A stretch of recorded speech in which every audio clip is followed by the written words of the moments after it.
guys, yung anak ng pusa dito na ampon ko.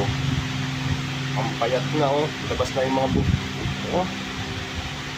Hindi na pinapalili ng nanay, guys. Ang ginagawa ko, may beer brand akong bigit, tapos may gamot, ito yung gamot ko.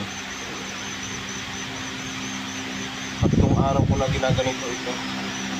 May ginito ako. Nakaraan nagugulong-gulong ng matay. Nagalong lang.